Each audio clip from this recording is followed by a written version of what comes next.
Paris, we're going to come back to Paris in a future episode, but I think there are a few things that are worth saying here.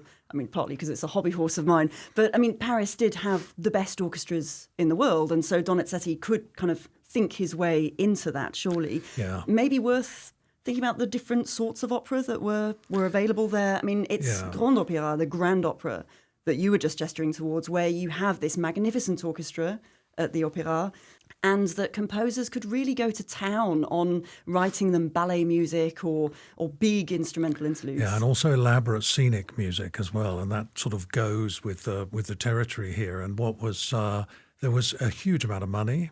There was a huge amount of rehearsal time. It was state-funded, as indeed it still is. Enormously, yeah.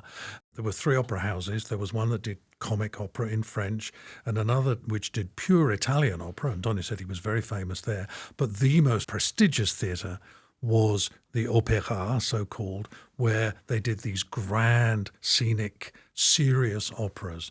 And this La Cellule de Calais is clearly looking towards that. Donizetti said it. He said, I aimed for Paris with this opera. And just worth saying, he had some experience of writing for Paris by this point, hadn't he? Marino Faliero had been performed at the Théâtre Italien, so-called, the Italian theatre, which was the one where Italian opera, Italian language opera was done.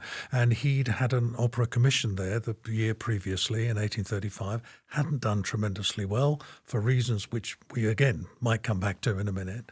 But that experience was a very important one. And in the later 1830s, after all these wonderful Italian operas that he wrote, he was looking towards Paris.